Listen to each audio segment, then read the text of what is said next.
when presidents used to not come in to West Virginia at all. Here was the man that really decided my election for me. I won 10 counties around Wood County. And I thought that was a pretty good indicator of conservatism. And I like to say, every time that I'm introduced, I like to say I'm a conservative first and I'm a Republican second. And that's very important to remember. Now, how many of y'all remember General Eisenhower, who became president in 1953? Do we remember good old Ike? I grew up with Ike. Probably a lot of you in this household grew up with Ike too. But when Ike took over, did you know that we had a Republican Senate and we had a Republican Congress, and then we had a Republican president to take over for Harry S. Truman? And the first thing that the Republican Senate and Congress wanted was to lower the income tax, okay? Personal income tax. My grandmother, who was a capitalist and an industrialist, was at 90%. And so the Republicans said, Ike, would you please lower income tax? And you know what Ike said? Same thing that Obama said. No, he didn't do it.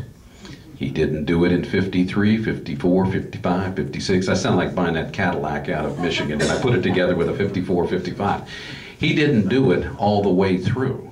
And what happened in 56, 57, and 58? We had a horrid recession. A horrid recession. Then we had a Democrat come to office named John Kennedy. And we were talking about this a little bit earlier. I was talking to a couple of Democrats back there and said that we're conservatives. And I said, I'd like to hear that. Because when John Kennedy came to office, the first thing that John Kennedy did was lower the high rate of income tax from 90 to 70. That's the first thing he did. The second thing he did was he announced that he was, are you ready for this one? Pro-life. John Kennedy and Robert Kennedy were both pro-life. They believed in small governments, lowering taxes. I'm talking about the Democratic Party here. And then we have Ted. Something went amire here, didn't it? Herbert Horatio Humphrey, who campaigned in West Virginia in 1968 for the presidency, was pro-life. Was pro-life. But you see, after Vietnam, something switched, didn't it? And the Democratic Party switched a little bit. And it's what Ronald Reagan said a long time ago. I didn't leave the Democratic Party. The Democratic Party left me. But I want to thank you all, because it's groups like what you are doing that make my job really easy. Really easy. And it's for your importance and the factor of importance here why David McKinley and I have a chance right now to go to Congress and go to the United States Senate. It's because of groups like you.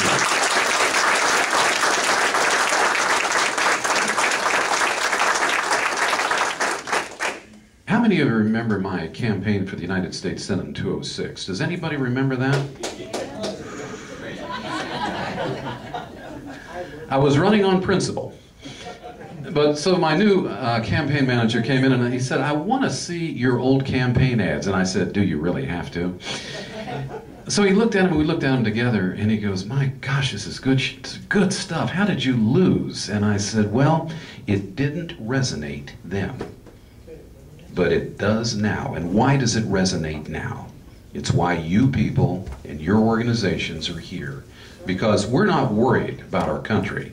We're concerned about our country. I never get worried about anything, but I get concerned about it.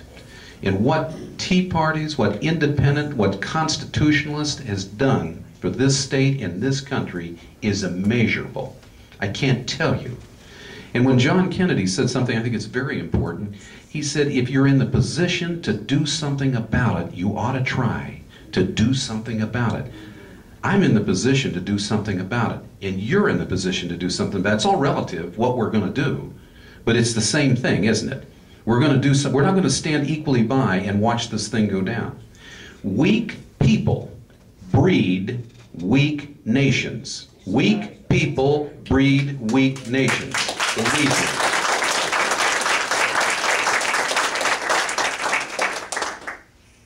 This is the greatest country in the world. Amen. Number one. Do you feel that way right now? I do. I still feel that way. I don't care what administration is in there right now, because it doesn't make a bit of difference to me. I look forward. I move forward. I'm in a lot of businesses that are suffering right now, but they're not losing money because I won't let them lose money. That's the way I am. But I can tell you this, This administration has been the worst thing and the best thing that's ever happened in this country in 30 years. Now, why do I say that? Why do I say that? Because this just didn't happen in 2 years, did it? The EPA has been around for a long time, hasn't it? The slide of socialism has been around for a long time, hasn't it? The resonator cap has been put on our economy for a long time. But it took somebody as a socialist, with a socialist regime, that pulled the wool over a lot of people's face to wake us up, didn't it? Well, I think we're done woke up. And I think this. I think that with support from groups as your such, and groups across America, we're going to see a change, but it's going to be the kind of change that we want. And it's going like Back to the Future, isn't it? We're going to start talking. I used to talk about capitalism, and Republicans in 206 would come up to me and they would say, "John, what are you talking about? Capitalism. Why would you say that? What are you talking about? Free enterprise. Why would you bring that up?" I got into bigger arguments with the Republican Party than I probably got with the Democratic Party because of what was going on. You can't help but notice these things. But you can't help but notice something else in this country today. We can complain about a lot of things, but what are we going to do about it? Have you seen my latest commercial on Obamacare? I have. I see it on Fox all the time, and they have a picture of the president and Joe Manchin, and they want to talk about that picture. What do you all think about that picture? You know what I think about it? I wonder who their parents were, because when I go to a funeral, I don't behave like those two. They're sitting there pinching each other. That's the only thing I got from it. And when I go to a funeral, it's a sad time. It's a sad time of what's going on. But it's a sadder time of what's going on in the United States today. And what we're going to do about it is very clear. We're going to bring back free enterprise and capitalism. Now, how do we do it? How do we do it? If I get elected, I go in November the 3rd, one day after I'm elected. I have a lame duck session of Congress. Now, what are you going to think about all those senators that are going to be in there that just got defeated yesterday? Now, how many conservative Democrats and Republicans just got defeated yesterday? Or how many liberal Republicans and Democrats just got defeated yesterday? I think I know where we're going to be here.